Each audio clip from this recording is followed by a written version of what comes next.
and welcome to the From the Finney podcast with me, Jake. Me, Ollie. And me, Dan. In this week's episode, the last before the international break, and we have a week off, we're going to look back at the Huddersfield game and much more. Yeah, enjoy.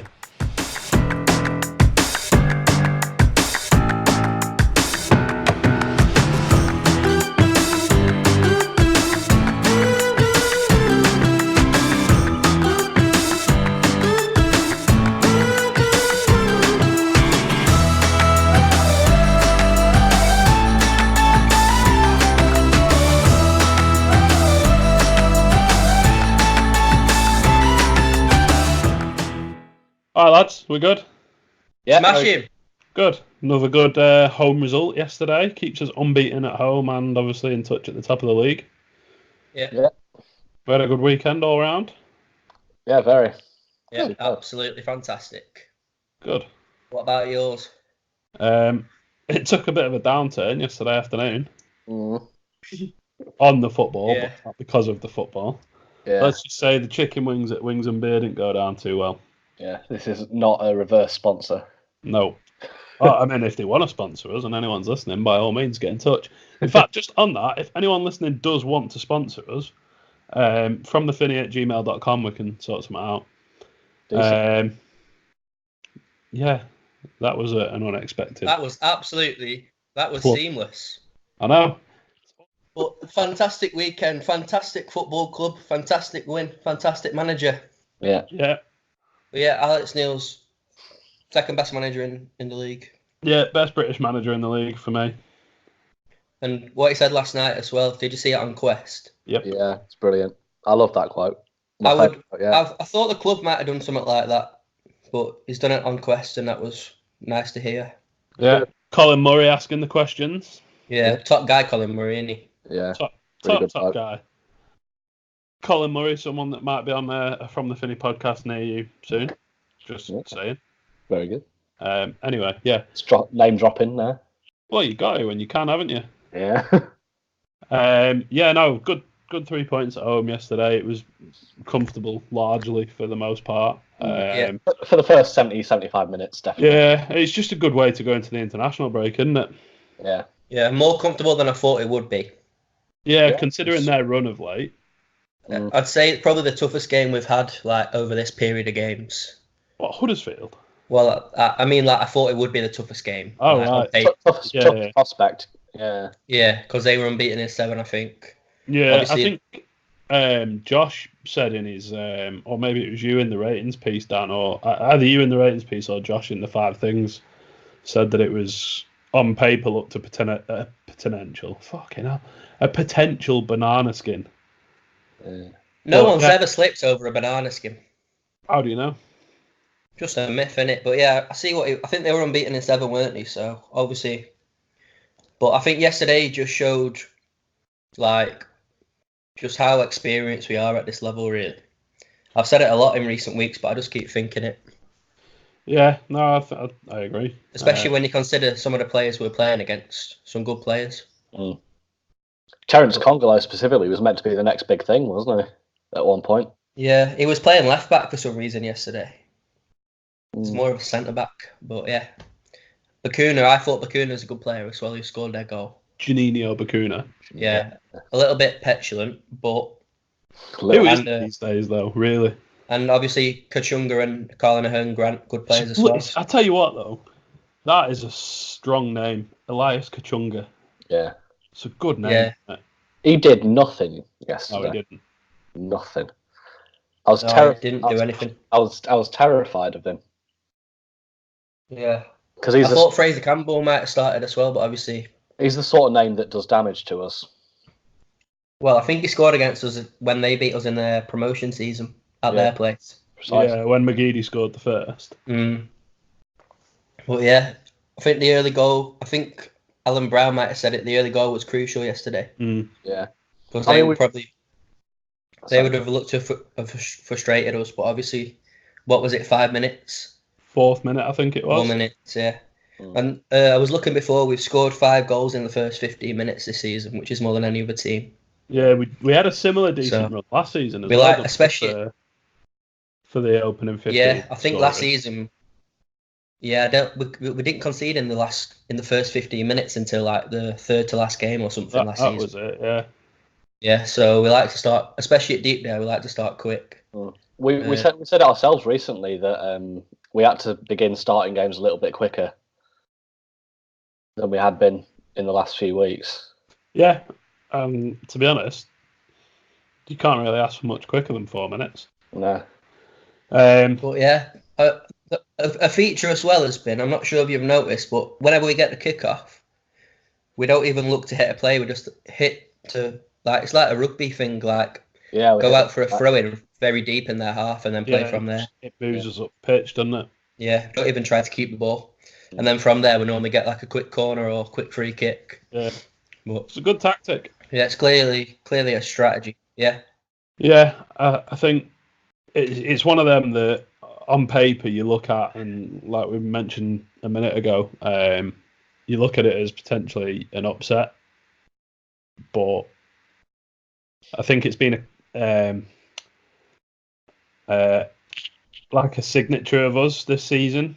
In the previous seasons, games like that would have probably been more likely to have come unstuck, but it's something that we just seem to have sort of gotten the better of, if you will, this season. And so far, I mean, you can point to maybe a handful of games. There's like the Reading game, maybe not Swansea because they're still up there now, but Millwall and Reading definitely, I think, were two that on paper you would have said banana skins, and obviously we've not come out on the right side of them, but there's been other games since that I think we're starting to turn that around a bit now. Yeah, I think the reaction for me since the Reading game has made me a lot more confident of how good we actually are.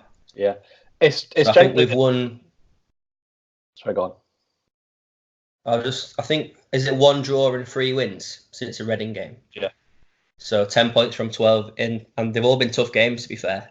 Yeah. So I think it's emblematic of how we've progressed as a club, really. We've been saying the team looks a lot more mature, and those are the sorts of games that we're really starting to come out the right side of more often. Yeah. Especially yesterday when you consider no Pearson, no DJ. Arguably two of our best performers this year so far as well. Exactly. So if you take 2 of the 3 out of midfield, and then just shows that we've got that's the best area of the pitch for depth in it, because Legend did okay. Legend was fine, and Galley came in. Yeah, he was nothing special, but he just did what he needed to do. But I think that moves us nicely on to the next point, which is just simply Paul Gallagher. He was brilliant. We mentioned how DJ could potentially prove to be a big miss. Yeah. But Galley's come in yesterday and he was brilliant. Yeah. He kind of got an assist with the free kick off the post. Yeah, I think we'll count it, won't we? Yeah, we definitely will. I'm not sure statisticians will, but fuck them. And obviously he scored another 10, and he had a hand in the build-up for Alan Brown's goal as well. So I think overall, key performance from a key player. I think certain games are going to suit him a lot this season because they sat off us. They didn't really press that much, and he had a lot of time on the ball. It's bizarre because even at 2-0 down, I thought, are they going to start coming at us a bit now, and that'll suit us. And I think the only time it really did was when Barkey picked off that Trevor Chalobah pass. Yeah. Squared it back across, and Stockley had that effort on the half volley that went just wide. Yeah. Other than that, I don't really remember them coming at us until later on in the game. Yeah, when they changed shape last 20. Yeah. But Galley controlled the game completely. Had a few good set pieces as usual. A vintage performance from him. It's something we've seen throughout his time. He's not. I can't see a time where we don't get a performance like that from him at some point during the season. Yeah. And even I'd say that it's more likely to be numerous performances like that. And to be honest, at this rate, I can see him getting another year. Oh, definitely, yeah. Yeah, I think he's already started coaching the under-16s. Yeah, I know Tom Clark's involved as well, isn't he, with the coaching? So. Yeah, so even if I think he will get another year, but even if he didn't, I think he'll be still kept at the club if he wants to. He must. It's got to be paramount for those above to keep him at the club. Yeah, I don't think they're daft, are they? I think all parties will want to sort something out. But yeah, he's got, judging, well, obviously certain games don't suit him. Obviously the Blackburn game didn't suit him. There's been a few others, like Reading, got overrun against Reading as well. But he's 35. For the Charlton game as well, Neil obviously didn't fancy him getting involved from the start, but obviously with DJ's injury, was kind of had his hand forced. Yeah, but it's been well managed at his age, and he's still best player on the pitch, obviously, yesterday. Well, I thought he was, so. Emphatic penalty as well. Yeah, very emphatic. Straight down the middle. Yeah. And that's just from what I've seen of replays, because I missed it. Well, how come you missed it? I was preoccupied. As I said, occupied being the key word. Yeah, as I said, the chicken wings didn't go down too well. Yeah, I missed the penalty too. As I mentioned, just because it's a bit of a ritual of mine to turn my back on a penalty when I'm there. I don't know how you can do that. It's just I could never. It's just a weird superstition I picked up. I always turn me back. I think some managers do it. Some managers do it as well. Yeah, I can't remember. I remember watching some on TV. Obviously, football. I mean, obviously, like I know it's bollocks, but like, imagine the first one I carry on. Just imagine all you're doing is watching some ugly bloke behind you for his reaction, as opposed to watching a beautiful penalty being struck by Paul Gallagher. I tend to look to the back of the stand because people find it weird if I make eye contact for some reason. Fair enough. I think also Gally coming in yesterday was, I think it was probably Alan Brown's best performance as well of the season in his more natural position, which was no coincidence. So obviously when you'd expect DJ to be fit for the next game, so there's a bit of a decision to be made there because they're both more effective further forward. Yeah. Well, it's a decision for the manager, isn't it? Yeah, but good options in there. I think Brown started. I think when DJ started, we've started with a more mobile striker. Yeah, Brown's good at playing off the scraps, isn't he? From DJ's got an eye for threading a pass, hasn't he? Yeah, so depending on how he wants to go at Derby, I can see Stockley being on the bench at Derby because I think we'll press quite high. But we'll have to wait and see. Barkey or Nugent up top again. Yeah, something like that. Obviously, we've got 3 games in a week. As well. Big week, that. Big week. Massive. Season defining, I'd go so far as to say. Maybe especially, not. I won't say that. Maybe not defining, but outlining, perhaps. I just think it's just important with the time of year as well. Like, games are starting to come thick and fast now in the run up to Christmas and New Year. And again, to come out of that little block with, I don't know, maybe 7 points from 9 or even all 9. I think that would be a real signal of intent, especially considering that we'll be playing West Brom as well. Yeah, I was going to say, I think obviously that's the big one, isn't it? That would be interesting to see where we are. I'd be happy with 5 points from the next 3 games, to be honest. Maybe it's a little unambitious, in fact, but I probably would as well, Dan. Yeah, I think, to be honest, I would. Take a win at Hull and draws with West Brom and Derby. They're all tough games, though, because Derby have won the last 4 home games. We're always awful away at Pride Park as well. Yeah. Hull are playing quite well, and obviously West Brom, top of the league, so be a good week to kick things back off after a 2-week break. On TV as well against West Brom. Which suits you if you can't get there. Does suit me indeed, because I can't get there. Well, yeah. So, buzzing. Thanks. At least you still get to take it in. Yeah. I think just one thing that's worth mentioning is in the last 2 games now we've picked up 9 yellow cards. Fisher's on 7 already, and he's picking them up at a pretty fair rate. I think he's just under one every 2 games at the minute. I think Stockley's on 3 or 4, and I would say, and it's again something we've mentioned before, but he just comes across sometimes as a right moany bastard.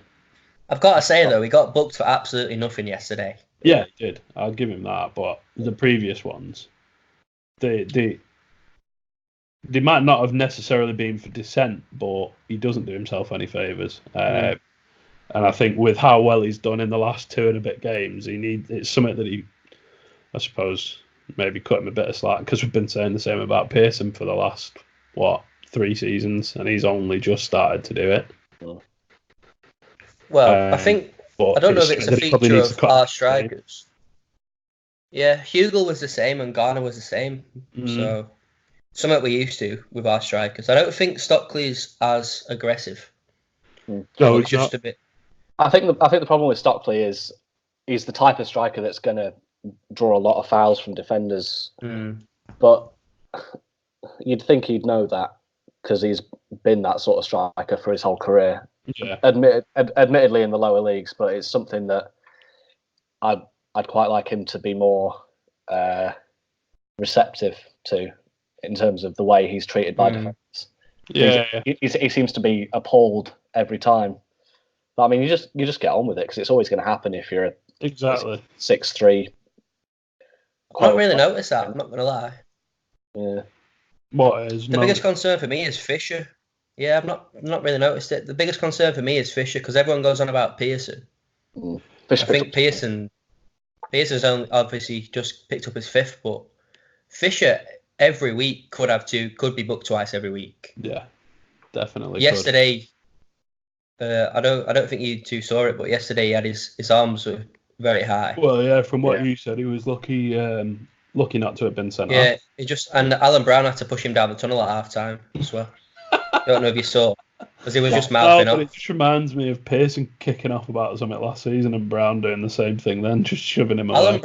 Alan Brown's very diplomatic. He's a good player like that. He's a hero. He's just a nice bloke, Alan Brown. But in every which way. It's important to have someone like that in the team at one time, because I mean, Galley was quite instrumental in Fisher not getting himself sent off. Yeah. With the referee. Yeah, Galley's got a good way with the refs as well. Yeah. He's got that respect though, hasn't he? I think everyone knows who Paul Gallagher is. Yeah.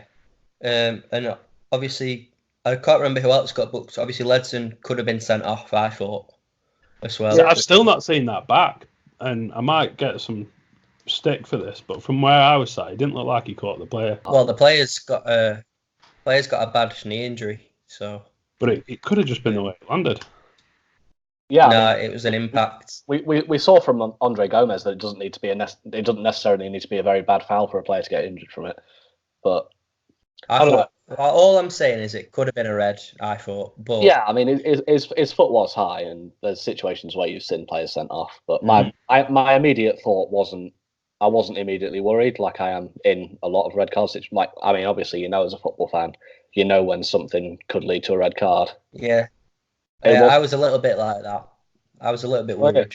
No, it wasn't my immediate thing. There was a moment actually just down right in front of me in the second half where a Huddersfield player absolutely cracked. Cracked into Alan Brown's shin pad, and you heard it, and I was like, "Oh, that could have been nasty if it'd gone down," but he didn't go down. Thank God. Yeah. Who else got? Obviously, we had a few at Charlton, didn't we, in the last sort of 10-15 minutes? Barkey got booked, and then I think maybe Galley, and then a couple of others. But I will just say the referee at Charlton was very quick to go to his pocket. Yeah, I mean, obviously, like some things for both, like Pearson's, if it was dissent, I mean, obviously it's justifiable. Rudd, Barkey, Stockley, Rudd was booked Pearson, as well. Fisher all got booked at Charlton. Yeah, and then a lot of them are late in the game. A lot of them are late in the game for just being absolute shithouses. So yeah, Shawnee got booked yesterday. Stockley got booked again yesterday. Fisher. Shawnee's booking yesterday was very bizarre. Ledson. That was another one to do with dissent, wasn't it? Because he just stood there. I don't remember Shawnee getting booked. The player. Do you know when a player stops a quick free kick? Yeah, he stopped a quick free kick, didn't he? He just stood there. The player kicked the ball at him. It was very unnecessary. Cheap one though. That it's one of them that he could. One of those ones that'll annoy Neil. Yeah, but flip it around. It's one of them that if you're quick from an opposition point of view, you can identify a situation that you can get a player booked cheaply. If you're smart. Yeah, that's what it was. You just kicked the ball at him. That's literally all it was. Well, I don't. I think we're. Yeah, I think Danny Cowley said he's been a manager for 13 years, and that was one of the few times that they've been out fought on the pitch. And I think we're just a horrible team to play against, aren't we? Mm. So when you've got a manager saying that, you're just a horrible team. But we can play football as well, so we've got a good balance. Yeah, I think. It's like there's been a few times this season that managers have come out after games and said, they've kind of given us like backhanded compliments, if you will. In terms of, well, Bowie at Charlton last week, he was kind of praising us, kind of not in a like through gritted teeth sort of way. Carly's comments are sort of, again, he's kind of doing it through gritted teeth, but he's kind of praising us in a sort of roundabout way. And I think that, again, is an example of how we've sort of matured and grown as a team. The only manager I think in the league who's given us genuine credit was Bielsa before their game. He loves us though, doesn't he? Yeah, he said, and I don't know where we were in the league. We're probably just about top 6 when we played Leeds. I think. But he said we were top 4 or top 5. Were we? It was just after the Reading defeat, weren't it? But yeah, because when we went 1-0 up against Leeds for that 10 minutes or whatever it was, we were top of the league. Were we? Yeah. He said we're one of the better teams in the league off the ball as well. I think we're still at the stage where we're surprising a few teams. Yeah. Which I don't know why, because we've been off the ball. We've been like that for 2 seasons, but. Yeah, I think teams, obviously on Quest last night, I know it doesn't mean much, but they were talking highly about us on there. Yeah. So teams are starting, media's starting to pick up on it. Yeah. What time, you'd say. What I love about people noticing how good we are, really, in some ways, is how rattled it's got the entirety of the Championship. Oh, it's hilarious. In terms of the fan base, it's brilliant. Yeah, Huddersfield were one of the worst sets of fans I've seen for that yesterday. Yeah. Considering the numbers as well. Yeah, it's awful. They barely made a noise, and then gave us a load of shit when the attendance was announced. I'm sure their ground only holds about 5,000 people anyway. They're one of the examples of a club who's been in the Prem and it's just gone to their head. Yeah. They need to remember what they were before that.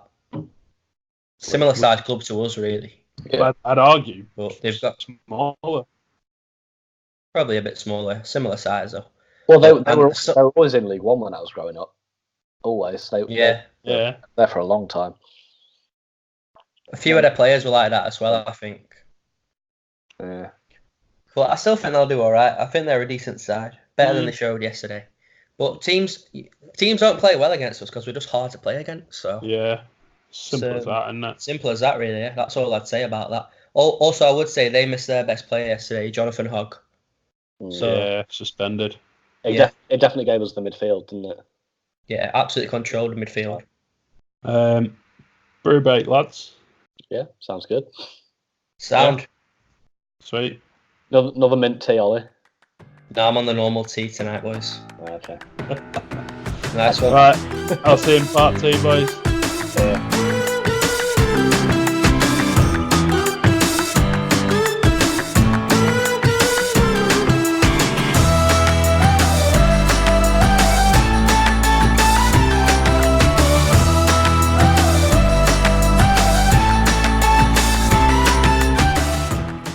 Hi, I'm Neil Meller, and you're listening to From the Finney podcast. Welcome back to part 2 of the From the Finney podcast. In this part, we're going to talk about links to keepers in the past few weeks. Perhaps surprisingly to some of you, we got a bit more praise for Jayden Stockley. And we'll end by looking ahead to the games after the international break. So, yeah, the goalkeeping situation. There's been quite a bit in the press recently about Declan Rudd linked to Rangers. Then talks that we're meeting with his agent to discuss a new contract. There's been constant links, I think, since probably toward the end of last season with other keepers, and then obviously all the way through the summer. Yeah. And even now we're still being linked to a few. We'll come on to that in a bit, but it would seem odd unless the club. It would seem odd that we're in discussions with Rudd over a new contract, unless that is purely just the club trying to cover their back and get a bit of money for him. I don't think we'd. I don't know. I think we are in talks. Well, by all accounts, we are. But in summer we tried to sign Muric, didn't we? So it's a bit of an awkward one. I don't really understand. This is what I mean. It's been no secret that we've been looking for a keeper for a long time. Yeah, and I'm pretty sure. Well, I've been told that we're looking for a keeper in Jan. So obviously the links are not just. Well, there was the mention of the lad from Chef Wednesday, whatever his name was, I can't remember. Dawson. Yeah, Dawson. Whether there's anything in that or not, who knows? But it's in the press. It's there. So the club are obviously looking, like you said, Ollie, at bringing a keeper in. We mentioned it last week. I think it's a situation for me that if Rudd stays and we bring someone else in, it's a situation that Alex Neil has to handle carefully.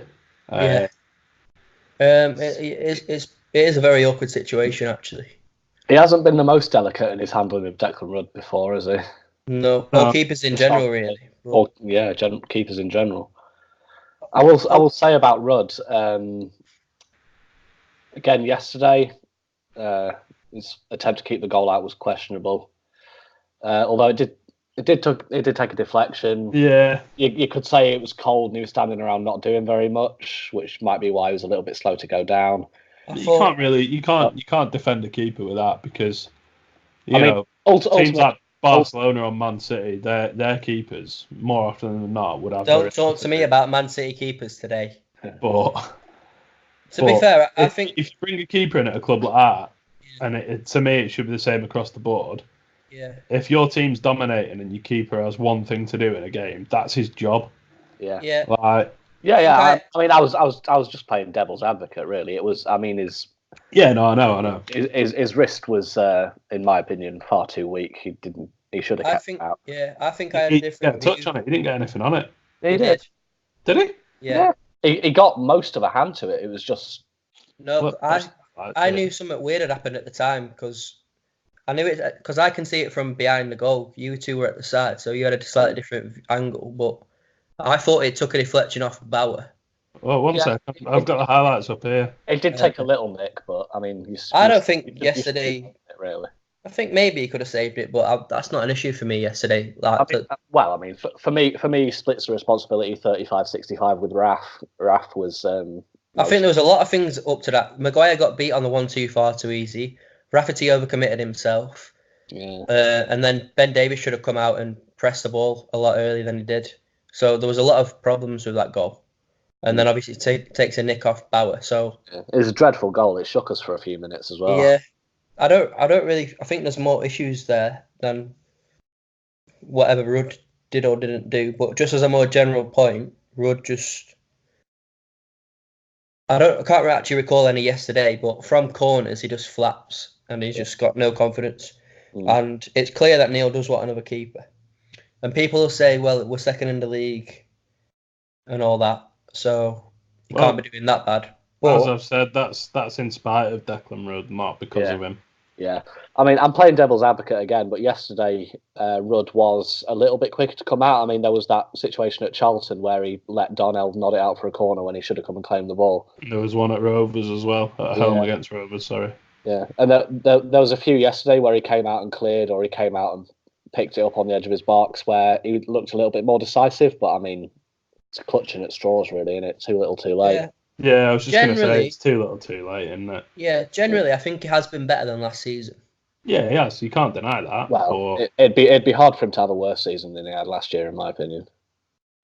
Yeah, very difficult. But as Jake says, it's just that situation is just a bit of a risk in January as well. But it's clear that they probably will bring the keeper in, I think the other situation is what's going to happen with Ripley, because everyone seems to be forgetting that we signed him for money, decent money as well. Yeah, and again, it goes back to what Dan says about not being very sensitive with the keepers. We signed him. He never really became first choice at any point last season, I don't think. No, he never took any opportunities, did he? And obviously he's not played this season, so in the league. So I don't know. I'm not sure what's going to happen there because he said he moved here to get a run of games as a first choice. That's why. He has had 2 injuries as well. Let's not forget that. But it looked in pre-season like he was going to be the starting keeper this year because he played the 2 games against the 2 Premier League teams, didn't he? Or at least he started them. And I thought that was probably a sign that he was going to be put into the team for the start. But then, I vaguely remember thinking that. But he had that shocker against Southampton at Deepdale, which was just. It's a tough one, isn't it? But the biggest thing is the 2 players in front of the keeper are why we're doing so well. Yeah. Yeah, so I don't think anyone can disagree with that, to be honest. So as long as they stay as a partnership, I think they'll mask over any deficiencies that our keeper might have. But obviously, you need to always try and improve. But I hate going over old ground, but we've said it before. The Millwall and the Reading games as 2 examples. You got decent contact on the ball in both those situations, and still conceded. Again, for the Reading game being there, I would say that marking was a bigger issue. But just by the by, overall our marking's good. We're talking about specifically the goalkeeping side of it. Yeah. Overall, for the most part this season, our marking's been good. Yeah, it's why I brought up the goal yesterday. I mean, it wasn't. I mean, it wasn't by far the worst mistake he's made for us, and it probably won't be the worst mistake he'll make until January. Well, he's going to have a hard time making a worse mistake than that one away at Birmingham last year. Yeah, but I brought it up yesterday because I mean there were problems outfield, but it's the problems that he brings specifically as our last line of defence. I suppose the point we're making is that he can't be relied upon if the outfield doesn't do its job, which is what a goalkeeper needs to do. Yeah. Well, there's no doubt about that. Yeah, I mean, in the past we've looked to Premier League players to come in on loan, and decent for that. Yeah, especially in the keeping department. Obviously, Jordan Pickford, Sam Johnston. Big example, and then Sam Johnston. I mean, Declan Rudd when we first got him in League One did a job, but he did more than a job. I'd say he was very good for us in League One. I was down the bottom of the town end on the last game of the season, singing "Sign on Declan." But I wanted to sign as well, and I was buzzing when he came back. Yeah.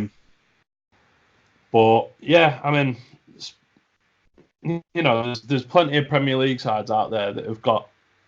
As was the case in the summer when we were after Muric, that have got, you would imagine, good enough quality young goalkeepers that we can look at bringing in. And obviously something that Neil has sort of gone over quite a bit in the past is bringing in players with experience. Players who've been around the Football League. Yeah, and there's one lad who, I think, is he on loan from United at Burton? He's O'Hara or something. Yeah, he's one that I think he was at Macclesfield the season before last. Yeah. He would tick the experience box. Spent quite a lot of time at Morecambe as well. It reminds me of the 2014-15 season when I think Stuckman was in that for the first half of the season. Yeah. And then we went out saying he's good enough. Why have we brought another keeper in? Yeah. Blah, blah, blah. I think we were about second or third, I think, at the time. And then we went and signed Sam Johnston, who was on loan at Doncaster. Cancelled his loan. Obviously came to us. So you could see something like that potentially happen with someone like O'Hara. Yeah, it's a possibility. And then obviously there's people like Dahlberg, who we've mentioned at Watford. What? Not sure how tall he is. I don't know. I'll look. But yeah, there's people like Dahlberg at Watford, young lad, young Swedish keeper. Who else is there? Obviously, we tried to sign Muric in summer, but there's Grimshaw at Man City as well. Oh, yeah. And then, like I mentioned, there's that lad at Wednesday that we've been linked with. Whether there's anything in it or not, God only knows. But there's nothing in it. Well, he's 6'2", Kieran O'Hara. It's all right. Don't really make a difference for a keeper these days. Pickford's not at all. Pickford's a special case. You want your keeper to be at least not something that bothers me really. Nah. Yeah. So as we mentioned, it's a situation that I think Neil has to get right, considering the position we're in at the minute. Yeah. I don't think there's any doubt that Declan is a big character or a big part of the dressing room. He's been here for a long time. Obviously, gets on well with all the players. So yeah, what I'd say, if you're bringing a keeper in January now, it has to be. It can't just be another one of them keepers like Ripley or someone who's had a good spell at a lower league, but there's no guarantee they're going to be much better than Rudd. It has to be someone with absolute quality. Yeah. It's like I said in the summer. There's no point making a signing that you think is going to have a chance of making you better. When you're in a position that we're in, I think you make no signing's safe, guaranteed, but you make a safe by comparison signing. Yeah. That you know is going to improve you. You try and have as many of the odds in your favour as you possibly can. Yeah. So especially with the keeper situation, that is what the risk would be. Yeah. Because then we've said it before, chopping and changing. There's two positions that we need to strengthen, and it needs to be quality, proven quality, and that's at the top end of the pitch and the bottom end of the pitch. Yeah. But yeah, talking of our middle and our core, specifically the core of our team is up there with the best in the league. Yeah, without a doubt. Without a doubt. Not just in the table. But yeah, talking at the top end of the pitch, might come as a shock to some people, but well done, Jayden. Yeah, absolutely. Did well again yesterday. I think yesterday showed that he's got his limits in terms of how we play. I mean, I don't know how much I'd agree with that, really. If you play with one striker particularly, you're going to adapt your game to suit them a little bit more. I mean, it's usually his technical ability that limits us, so I didn't think he limited us yesterday. No, I disagree with that. I think it's his physicality that limits us. Yeah, that was where I was going. There was numerous times in the second half before he came off that mobility. If we'd have had someone like Shawnee or Barkey up there, he just couldn't get anywhere near the defender or the ball to trouble Well, that's them. not an issue now. Like when we play how we play, we've said it since the start. There'll be certain games that suit how we play. Yesterday we got it wide, we crossed it into the box. Yeah, no, I'm not saying that, but there was times where there was balls played through or over the top, looking for him. Yeah, that's what you're gonna get though now. And he's nowhere near quick enough. This is what I mean. Yeah. He still has his limitations. Yeah, but I'm not knocking his performance yesterday because I thought, for the most part, he did well, and I'm praising him. I'm giving him praise. I'm being nice. But surely what you're pointing out is that he's not an all-round superb striker, and I mean, other than Jordan Hugill, that's exactly what I'm pointing out in this league. That's exactly what I'm pointing out by saying he's got his limits. Yeah, of course. But, I mean, every striker has their strengths and weaknesses. Yeah, of course they do. But I'll start again. The point I'm trying to make is that the way that we've played the majority of this season is a lot of pace and a lot of mobility up top, and like you said, Ollie, we were getting the ball out wide and crossing it into him yesterday, but there was times where we played some good stuff, and if we'd have had someone like Maguire or Barkhuizen up top, their style of play, I feel, would have been at times yesterday better suited than when we've had Jayden up there. Like I said, I'm not knocking his performance yesterday. Yeah, all I'd say is yesterday, I think there was just a clear game plan to get it wide and cross to the big man yesterday. So obviously, if you're crossing it to Maguire, it's not going to have as much joy as crossing to Stockley. So it's give and take in it with how you set up. Yeah, true. So but I just when the like game I said, plan, how we played the majority of this season. Yeah. Yesterday if we'd have gone with those up top, we would have obviously played to their strengths. Yeah, but yesterday was a game because they were so deep. It wasn't a game for rotational movement in behind really yesterday. So obviously it's a bit like Sheffield Wednesday game. Played a similar style. Sheffield Wednesday. They didn't press us. There was no real spaces to run into. It's more a case of us crossing it into the box. Like obviously not as easy on the eye to watch, but like I think against Derby we'll go with more mobility again because it's just like certain games, certain players. But you know what you're going to get with Stockley now. He's winning more in the air than he did at the start of the season. Yeah. And obviously Brown played really close to him yesterday. He won 63% of his duels yesterday. Yeah, I thought compared to earlier on in the season, that's good going. Very good. Yeah. I thought he did okay. I just obviously it was his first goal, which is good to get off the mark. So yeah, I thought he was fine. And I mean, people may talk about penalties, but I think if Alan Brown hadn't been at the back post to score his goal, I think Stockley would have won us another penalty as well. Yeah. Do you think nailed on penalty, weren't it? Nailed on. Yeah, that was a nailed on penalty. Yeah. It's a clear shove in the back. Two hands firmly in the small of his back. Yeah. And that goal came from getting it wide, crossing into the box, which was the clear game plan. So different types of crosses though to normally when we play mobility. So it was a very good move that actually. I like the second goal. Yeah, and did you notice Brown's late run as well? Started on the left, and then Stockley occupied the full back. Brown getting behind free spare man. That has been working on the training ground this week. Left-footed volley. So, Bosh. Yeah, left-footed. I'm sure it was. Yeah. No, right-footed. Right-footed on was the it? inside. Stuck it awkwardly on his right foot. Yeah. God damn, my memory's awful. Yeah, but yeah, there'll be games like that for Stockley. I won't say there'll be too many away games like that, but there'll be a couple at Deepdale. Yeah.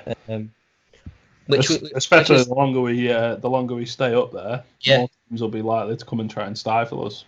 Yeah, which is what we said pretty much. We said there'd be games for Stockley. But I just don't see whether there's going to be a game like an ideal game for Nugent. Because if I'm going to play this is a serious point. No, all I'm going to say is if I'm going to play Nugent up front, I'd rather play Barkey up front. Yeah, I know what you mean. It depends. I'm with you. I thought when he came on yesterday, he didn't affect the game whatsoever. Yeah. That was just a general point that we still need to sign a striker, even if Stockley's had a couple of good games. Yeah. There's no doubt about that. Oh yeah, Stockley's not the answer. He's just an answer in certain situations. Yeah. And I also saw someone say he's not the answer. He's an answer. Yeah, I also saw someone say that he's much better than Jordan Hugill ever was. I'd just like to remind that person that Hugill's on 7 goals this season in the league. Yeah. So Hugill's super. Let's not get ahead of ourselves, but obviously off the mark, and hopefully he gets a few more because. Yeah. But another point is that with Brown scoring yesterday, Stockley scoring, I think we've now had maybe 10 or 11 goal scorers. I was gonna say, we're either up there, or we are the team with the most different goal scorers. We've definitely got the most. It seems like we're the team with the most everything in terms of goals, which is nothing. Definitely got the most. Well, Alex Neil said obviously, didn't he? That he tried it last season to make us a bit more expansive, and it just didn't work. And he had to. We did. In fairness, we did have quite a wide spread of goal scorers last year. Yeah, but obviously in terms of final results, it didn't work. It was. He said he had to rejig it, and then he said that we've worked on something a little bit different today. Not today. We've worked on something a little bit different this season, and obviously it's paying dividends for us now. Yeah, the main issue last season was the fullbacks, the depth of the fullbacks. Yeah, they didn't have the cover, and Bauer as well. But yeah, I think obviously Rafferty scored, Bauer scored, Pearson, Galley, DJ, Brown, Harrop, Stockley, Barkey, Bowden, Maguire. So literally every attacking player or midfielder has scored, I think. Sam Nugent. Yeah. The mascot won't score this season. But so yeah, basically I don't know if Ben Davis hasn't scored. I regret mentioning it. Has Ben Davis scored this season? Don't think he has. No, I don't think he has. He's only ever scored 2 goals for us. I mean, yeah. Fisher's never scored for us, you know. No, Fisher's never scored. Only ever scored 1 goal in his career, I think. Has he? Yeah, which was on loan in Scotland. Bloody hell. Which was a cross. But yeah, spreading the goals around. So we don't really need we don't need to go and sign a proven goal scorer. We need to go and sign someone with mobility. Yeah. Who's going to fit into how we want to play. Yeah, so obviously international break now. We get a week off. Well, I say we get a week off. We get a week off recording the podcast. There's still going to be plenty of content going out. Neil Mellor next Friday, or this Friday, sorry. I'm doing a piece for Playmaker again. And then anything else that you boys have got up your sleeves? I'm going to take the time to reflect on the first 16 games. Yeah, I was going to say, weren't you planning a piece for the international break? Yeah. So we've still got stuff coming out, but we get a week off recording the pod, which means if you boys want to go out next Saturday and get smashed, spend all day in bed on Sunday, then that's what I do every weekend. Feel free. Yeah. So obviously, is it Derby away on the Saturday, then Hull away on the Tuesday? Mm-hmm. And then West Brom on Monday night. Top of the table clash as it stands at the moment on the Monday night, on the countdown to Christmas. That's 3 games in 9 days. Yeah, I think obviously people will look at the league. Yeah, people will look at the league position. I think Derby might be 16th, but they've won the last. Yeah, they've won the last 4 home games and they drew the one before that. So always a hard place to go, Pride Park. I wouldn't. Yeah, we never tend to do well there. They're shocking away from home, but they're good at home. So it'll be Chris Martin always scores against us as well, and he's back in the starting 11. Only time I remember us getting anything there was when Barkhazen had just signed and was starting his goal scoring spree when he scored a 96th minute equaliser. I was there for that. I was there. The last time I remember us getting anything at Pride Park was in the playoffs. Obviously, always a tough game going there, but there's never a better time than when you're in the form that we are. So. Oh yeah, exactly. I'd back us against any team, to be honest, at the minute. Even watching West Brom last Monday against Stoke, watching them thinking they don't really look like. They don't worry me, if you will. Yeah, I didn't see the game. I've not seen them play, to be fair. But got some very good players. Yeah, they have. Don't get me wrong. They've got some talented players, and Village is doing a good job. So does every team, don't they? Even Derby have got some very good players. Considering how bad Stoke have been of late, the game that they played that I saw against them, they didn't really. What are you pulling the mush at? Well, I just think more respect needs to be put on Nathan Jones's name. I didn't mention Nathan Jones. Right, but and then obviously going to. Yeah, exactly, Dan. Going to a Hull on a Tuesday night, it's never pretty, is it? No. I haven't been there on a Tuesday. Any time is never pretty. Never mind on a Tuesday night. Yeah. It was a Tuesday night a couple of years ago when we beat them 2-1 at theirs, wasn't it? Yep. Yeah, Robinson scored late on, didn't he? Yeah, Darryl Horgan with the superb cross. Came on as a sub. Yeah. Barkhazen. Wonder how he's doing now. Is he still at Hibs? Yeah. I'm sure Bill scored against Hull away last season as well. Oh no, maybe that was Forest. It was at Forest. Yeah, we beat them 3-0. Yeah, maybe that's what I'm thinking. And that was the season before last. Yeah, season before last. It was Bowden's debut, wasn't it? Yeah, it was. Louis Moult scored last season at Forest, 1-0. Yes, that was the one. That was the one. But yeah, I think Grant McCann's got them playing quite well. Yeah, he's done a good job. They had a bit of an iffy start, but they've certainly improved of late. Obviously, already played them in the cup this season.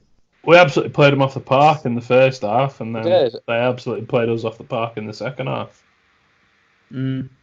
Yeah, so that's obviously two, not the toughest away games, but still 2 tough away games in a short space of time. Yeah. Would you take? Obviously you'd be delighted with 4 points from them two, wouldn't you? Yeah, absolutely. Yeah. Like, So then, 4 points from them two, and then you go into the West Brom game, and at big games like that, under the lights at Deepdale, we've said it before. Get Deepdale rocking, get loads of people on, and anything can happen. I think sounds strange, but I think.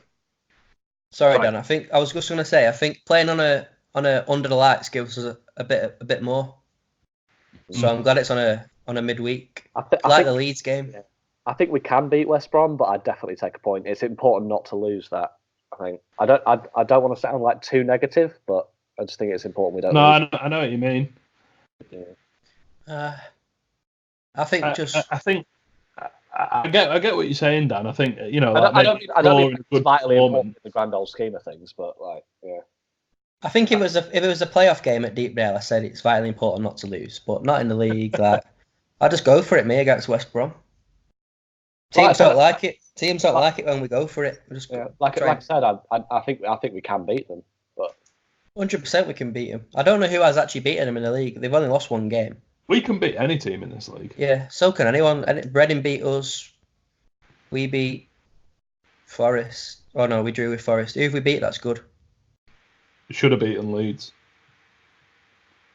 Yeah, should have beaten Leeds. Obviously beat Norwich when they went up. So Cardiff when they went up. Huddersfield when they went up. Yeah, all three of them games were Brighton when they went. Brighton as well.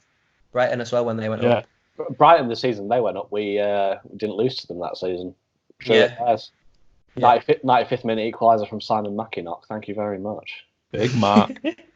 As long as we end that week with in a similar position to what we started, then you'd be happy, wouldn't you? Yeah, absolutely, you would. And on that first Saturday back, there's a few teams at the edge of the playoffs playing against each other as well. When we play Derby. Yeah, so that could be another. Is it pack breakaway, so to speak? Yeah, that's what I'm getting at. I think so. Is it 6 points now? I think so. Let me have a look. 1 sec. 5 or 6 points, I think. West Brom 33, Preston 31, Leeds 31, Swansea 29, Forest 28, Bristol City 28. That's down to 6th. Fulham in 7th, 26.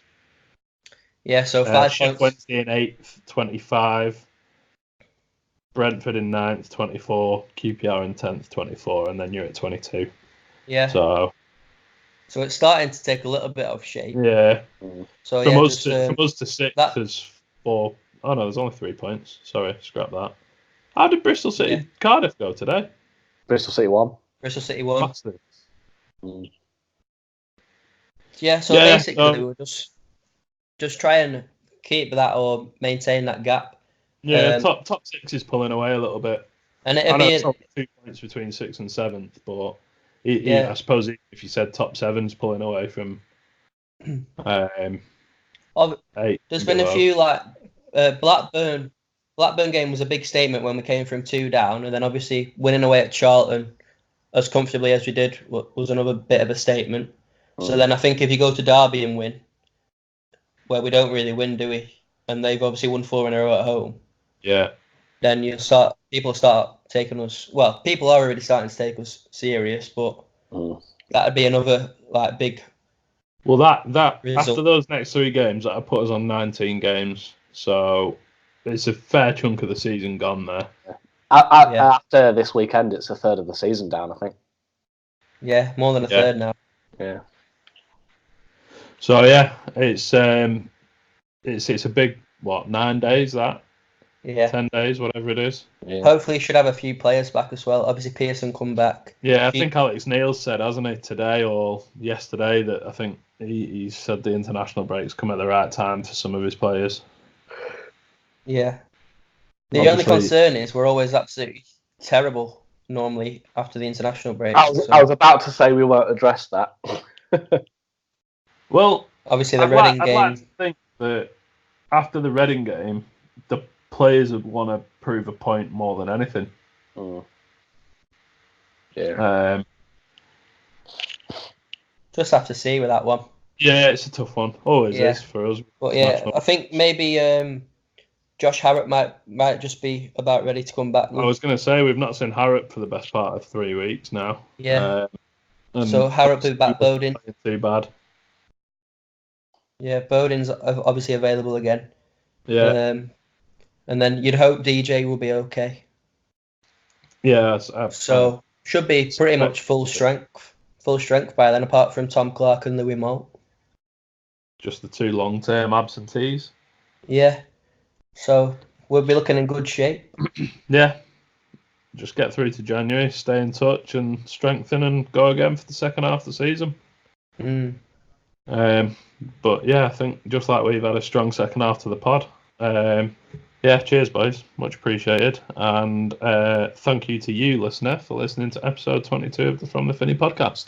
Yeah, you can find us on all social media platforms. We're on the majority of podcast streaming platforms. As I mentioned earlier on in the pod, there's no podcast from us of the international break, but episode 3 of From the Finney Meets with Neil Mellor will be out on Friday, so stay tuned for that. And if you want to get in touch with us about anything, if you want to come on the pod or write a piece of content, slide into our Twitter DMs or Facebook DMs, or just email us from thefinney@gmail.com and we can try and sort something out. But yeah, finally, boys, thank you very much. Thank you very much, boys. Enjoyable.